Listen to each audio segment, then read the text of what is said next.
mean, if it's something that's happening and it's usually relational over and over and over again throughout your life, those feel different and they don't make sense to us because we have a tendency to think like, well, I'm an adult and I have a job and I'm capable of doing these things. What's wrong with me?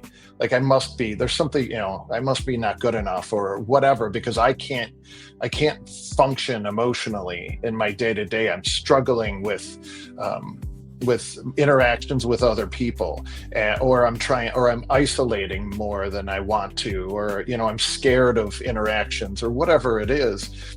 That's more of a complex trauma. I held the weight of the world in my hands, but I let it go. Now I understand. I'm awake, I'm aware, I'm alive. I'm living my best recovered life. You're listening to the Recovered Life Show, the show that helps people in recovery live their best recovered lives. And here is your host, Damon Frank. And welcome back to the Recovered Life Show. So thrilled to be with you here today. We have an exciting episode, and I have a guest that has been on the show before, and I am thrilled to have him back. Welcome, Kyle Miller, LCPC, and the owner of Nexus Counseling Services. Welcome back, Kyle. Yeah, thanks, Damon. And I love that intro. I'd never heard that song before. That's really cool. Everybody loves a new intro. That is a Recovered Life band, as we always say. Yeah. Always fun. You gotta get people's attention, Kyle. People Yeah. are so ADHD. I hate to diagnose. I'm not diagnosing, but come on. Yeah. It's me. So I like it. It's new. It's fresh. It's a shiny object. It's a shame. Exactly. I love that. I'm so glad to connect with you again. We've been talking all month about trauma, and this is a big thing with addiction recovery. And, with Recovered Life, we have all different types of people that come in that suffer from process addictions, but also mental health recovery because they feel that they want to join a community, have support, get information about how to deal with stuff. And when I found out it was Trauma Awareness Month, I thought, that is it. I got to get Kyle on and talk about this. I have to talk about this, about like the whole idea of trauma and how it shows up, because I think a lot of people, you will see, oh my gosh, that person has trauma. Again, not diagnosing, but everybody will say, wow, that has nothing to do with the grocery store or whatever. Right. That's it. And this person is freaking out over this and really triggered. And you're wondering what is going on. And there's so many people in addiction recovery that think, okay, well, I did the 12 steps. I went to therapy a little bit and they never really got into the trauma. They're like, I'm fine now. I'm sober. I'm fine. Yeah. I'm fine. I'm on medication. Yeah. I'm fine. I obviously don't have trauma. How do you know? How do you know, buddy? How do you know, Kyle, if you got trauma? And you know what? I will tell you, I think partially it's a cultural thing that it's hard to identify. And I think the kind of pull yourself up by your bootstraps mentality stops us from actually being able to acknowledge it sometimes. But just to simplify it, Gabor Mate is somebody that I really like and respect, and his perspectives on trauma. And his quote is, "It's not what happens to you; it's what happens inside of you as a result of what happens to you." And so, trauma is like, it's different for everybody. Something may happen to me that lights me up and I'm like, oh my God, I'm full of fear or pain or all of that. And it may happen to someone else and they are able to, experience it and move on.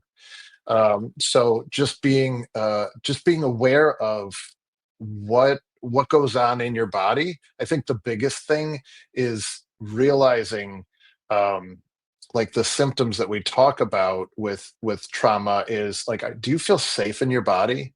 Do you often feel anxious? Do you often feel worried? Do you have anticipatory fear of things that might happen? Are you ruminating about worst case scenario? Um, and do you sometimes numb out unintentionally? Do you shut down in situations where you are not, where it's not appropriate to do that?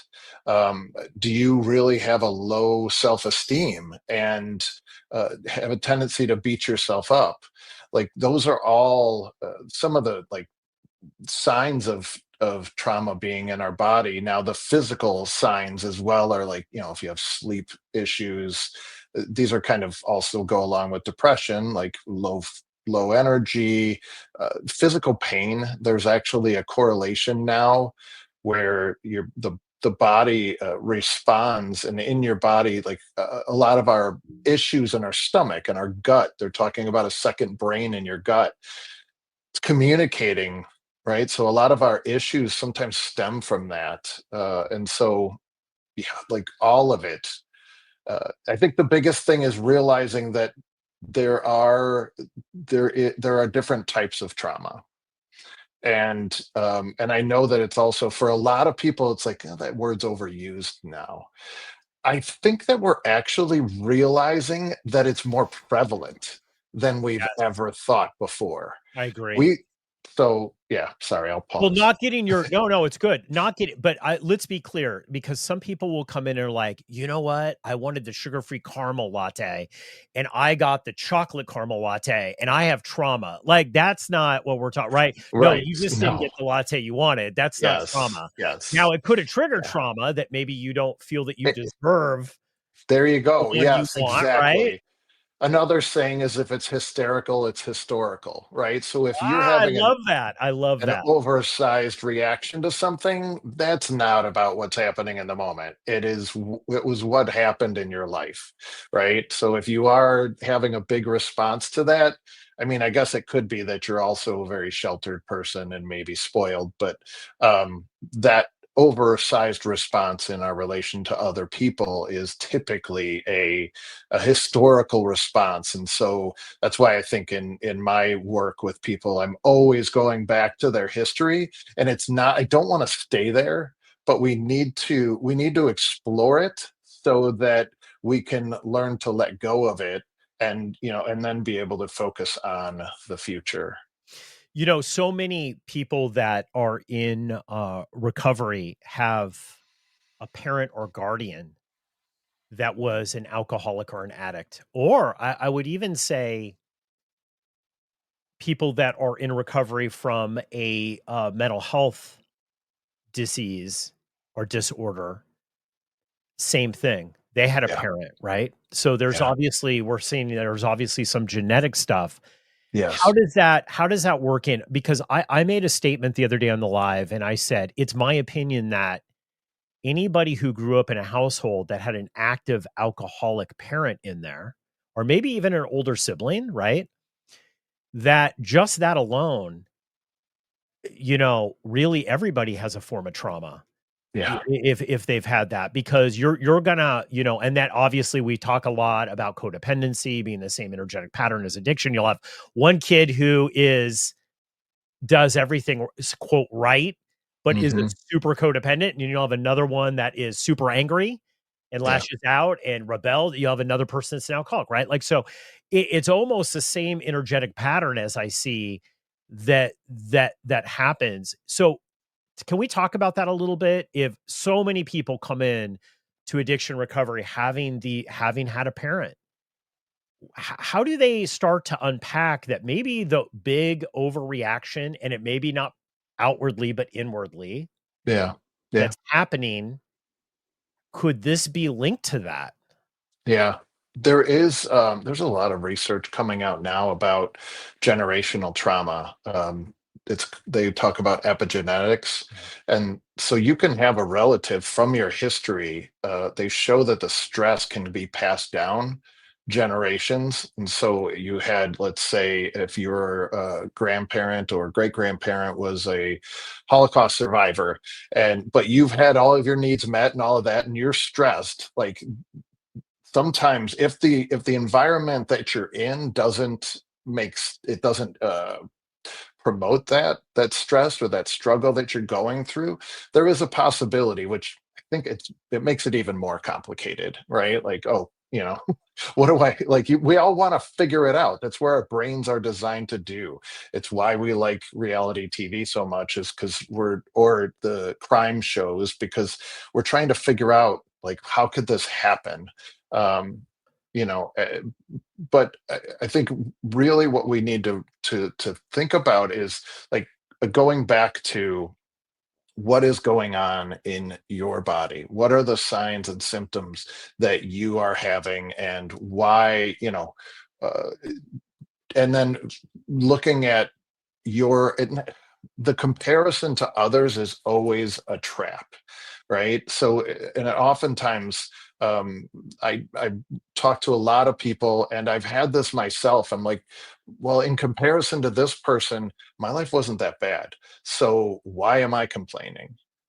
This doesn't make sense. Or if, and I will say, if you have a sorry, I almost went off of your question. If you have a parent who is had an addiction, or if they had a mental health issue, we do. I think it is my opinion is that it is a part of that possible epigenetics. Like, Yes. it's just something that some sort of gene gets passed down, or something that makes you a little more susceptible to it, or it can make you. If you see it and you don't have that gene, you may be like, really hyper aware that I don't want that, right? Like, it's that the trauma. But what I will say is, if you do have a parent or a family member or someone in your life that's really close to you, and they have an addiction, if it's somebody in your family of origin, you will end up, like, it takes you away from your own self development. You can't focus on who am I and what do I want to do, and because in some way that person can't fully be with you, right? Yeah. And so you're paying attention to them. How do I adapt? How do I shift? What do I do in this situation?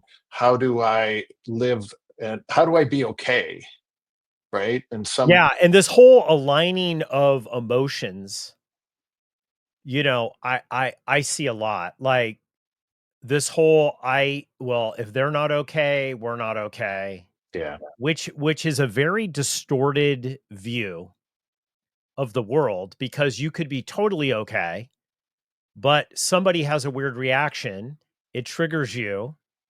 Well, then we're not, like, it's not okay. And I got to talk about this because I see different types of people through my journey of recovery. And I overheard a conversation the other day where this person had the perfect shirt, the perfect casual shorts, the perfect flip-flops, the perfect hair, like not a hair out of place, talking about how they had been in a car accident. I was at a coffee shop talking about that they'd been in a car accident and that it was unacceptable, and that for 20 years he had never, had anything, that he controls every single thing. And I'm uh, saying to myself, I'm like, oh, the illusion of control, yeah, that's trauma. Like, yeah, why do you feel that, like, life wouldn't, it sucks that you got in a car accident, but it's lifing. yeah, This inability to be able to take life as life comes, that somehow everything has to be perfect.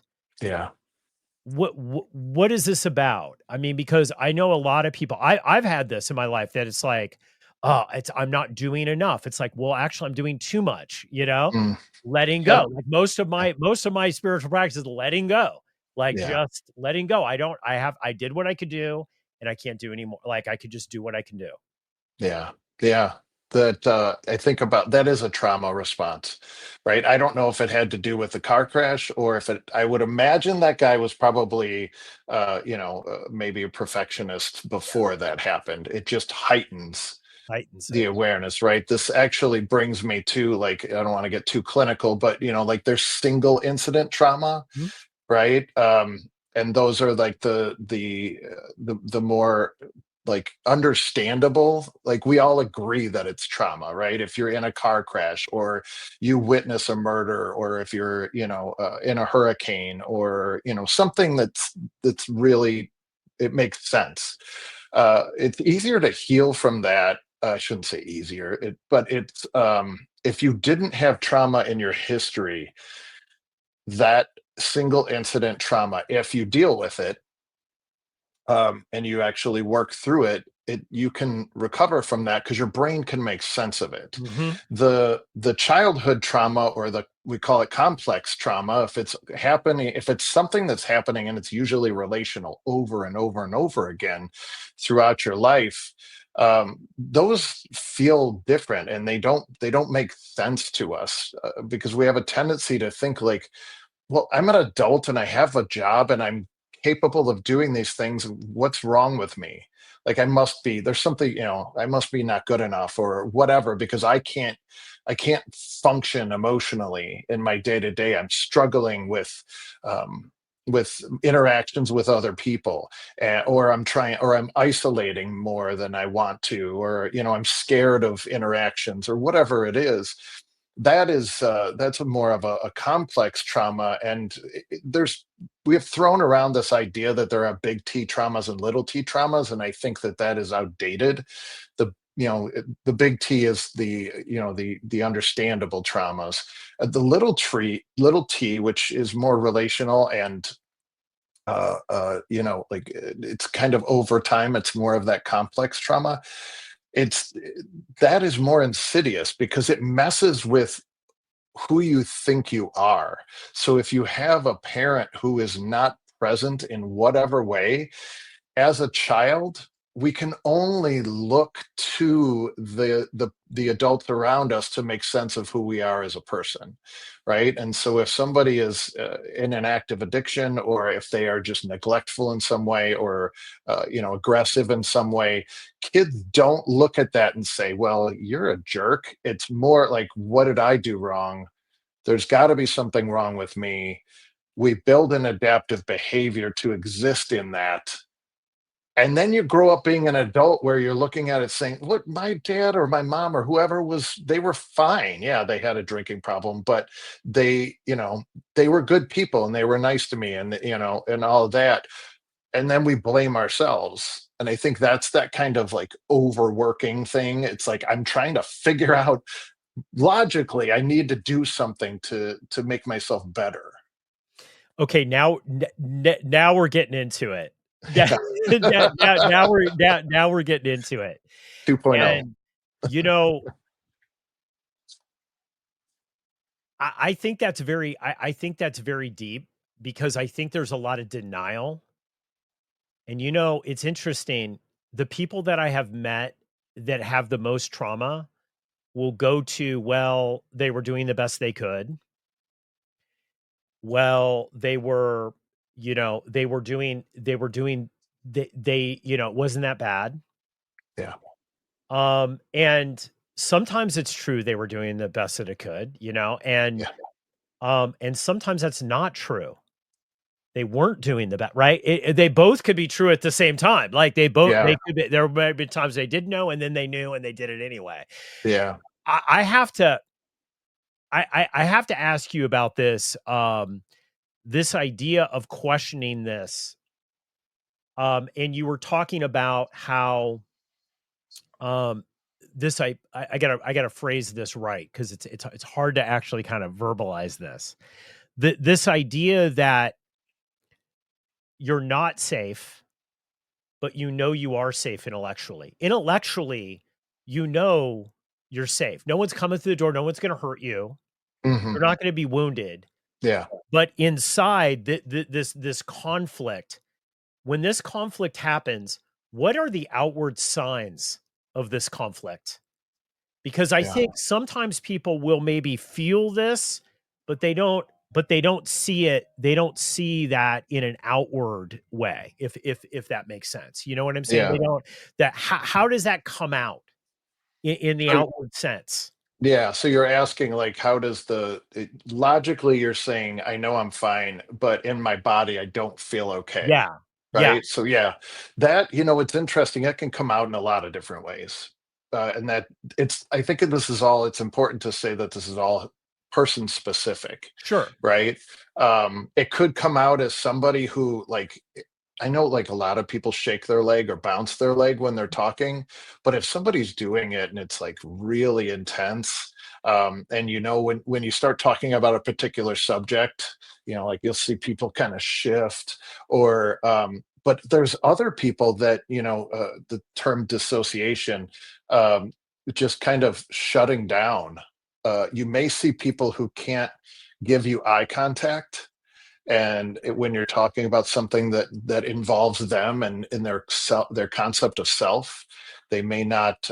It can be really subtle.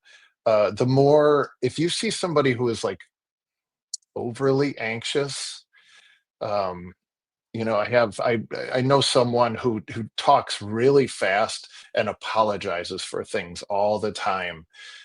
Right away, to me, like, that's historical, right? Because there's no reason for you to be doing that in a conversation with me. You know that I'm a safe space. You know that I'm someone that you can just talk to and you can say whatever you want. I'm a therapist. Or a counselor. I don't judge anybody for anything. After 15 years of doing this, I'm like, I don't have the right to judge anyone about anything.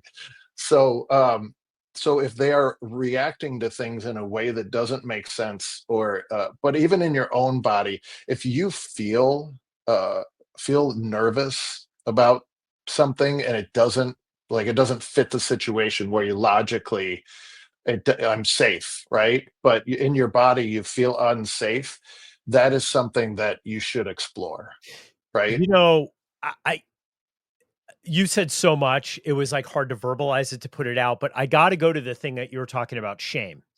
Okay. Who you think you are deep down inside, as opposed to guilt or remorse, what you think you've done, right?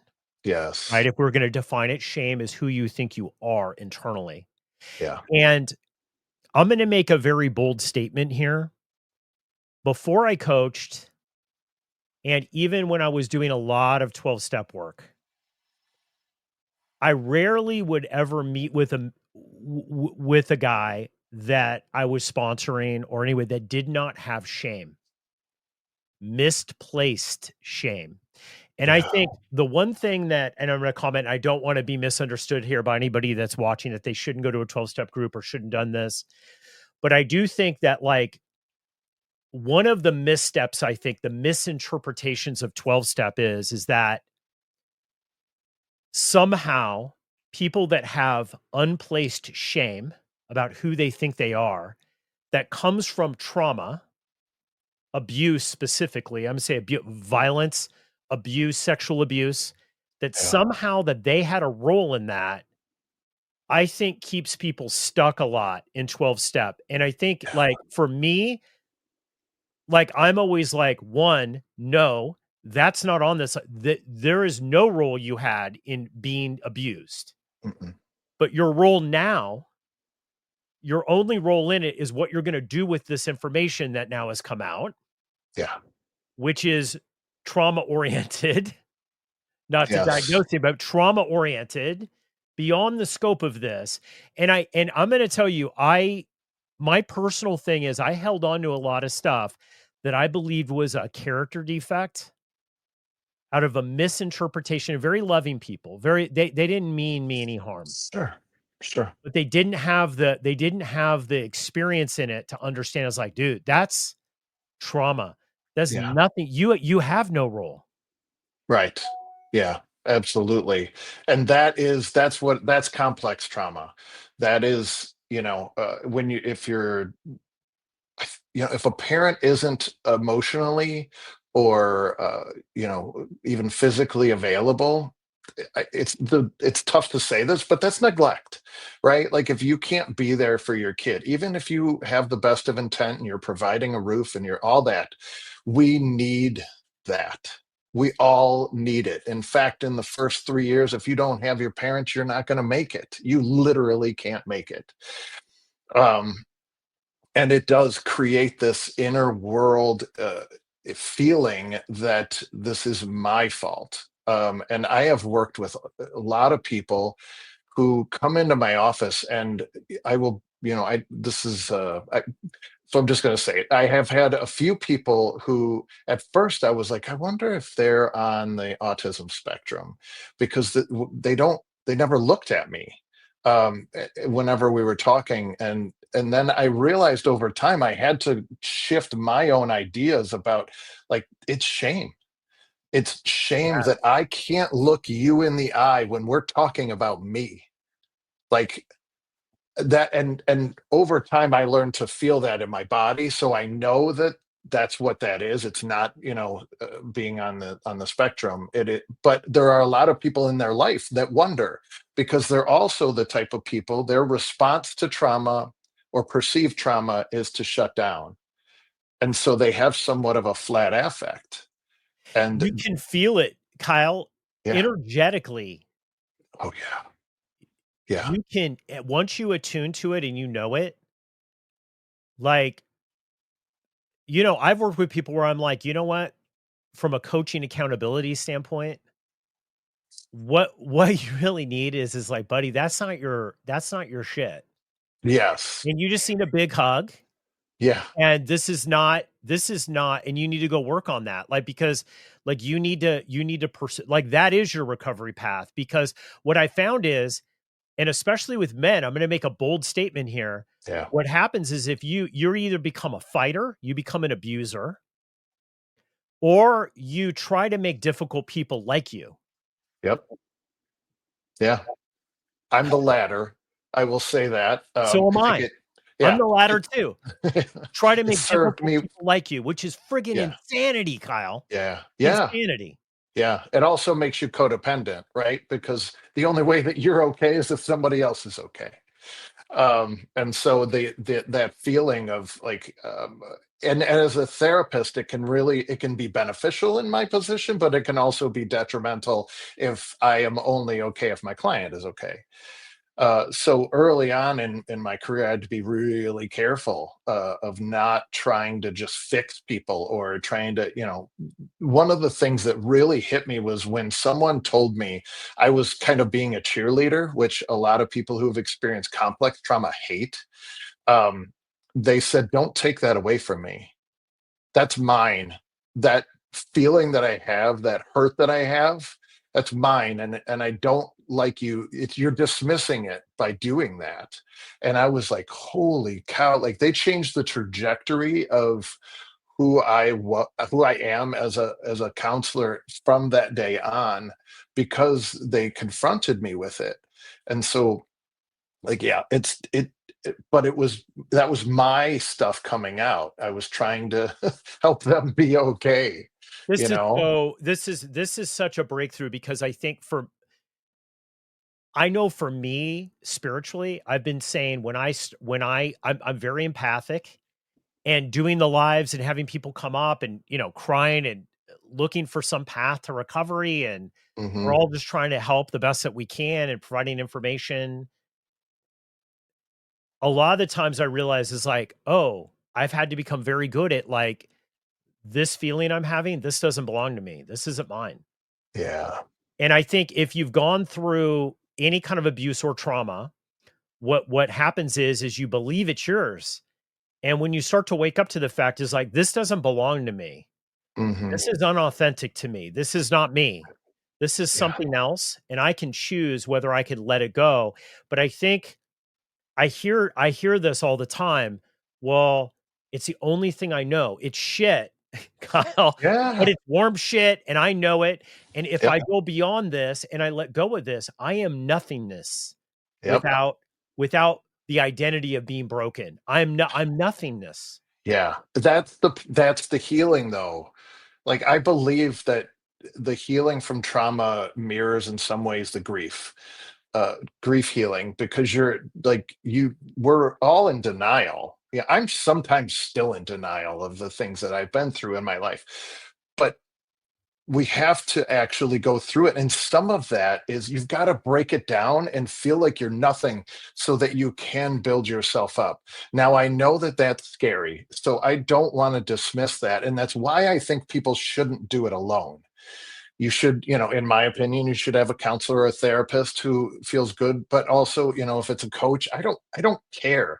Just don't do it alone. And a lot of people who have complex trauma, if it's relational, the issue is that they oftentimes don't trust other people. And so they end up pushing people who can be a safe space for them and can support healing. They push them away. And I believe that it can take years and years and years. One of the beliefs of treating complex trauma in therapy is it can take 2 to 3 years, maybe even more, just to build the foundation of trust that person can now be really open with you and share all of the pain that they have that is so there's so much shame and pain and guilt around it. And so, like, we have to learn to be really patient with each other. Absolutely. This has been such an enlightening episode. Kyle, thank you for coming on. Yeah. Guys, we're Glad going to to go be here. quick after the show. So Kyle, hold on here. Okay. We're going to put links about how to get a hold of Kyle. Super insightful. And I say, you were talking about coaching, therapy, 12-step. We talked about a lot of stuff here. I say, do it all. I said, if you're a professional athlete, you wouldn't just show up to the game. Yeah. You do it, do what you need to do. Like, do it all. You might need therapy, 12-step, coach. You might need it all. Do what you need to do to get there, because it's definitely worth it. Absolutely. I agree. And the one thing I will say is get in your body, especially for men. We are trained to use our body as a tool, but we don't get into our emotions. And guys, you don't have to tell anybody that you're getting into your body. You can keep that to yourself if you feel like you need to, right? I love it. Okay, hold on, Kyle. Guys, All thank right. you. Thank you so much for this episode. It was great. Hey, if you like this episode, think about supporting us by becoming a Recovered Life Plus member. At Recovered Life TV, we're not just delivering premium recovery resources, we're empowering you with the knowledge and tools that make a real difference in the quality of your recovery. By subscribing, you gain access to ad-free content, expert insights, exclusive video and audio segments, special projects, plus so much more, all while supporting our mission to spread the recovery message far and wide. Whether you're seeking to deepen your understanding or stay updated on the latest addiction and mental health recovery trends, Recovered Life Plus is for you. Subscribe now and start living your best recovered life. Just go to recoveredlife.tv and become a Plus member today.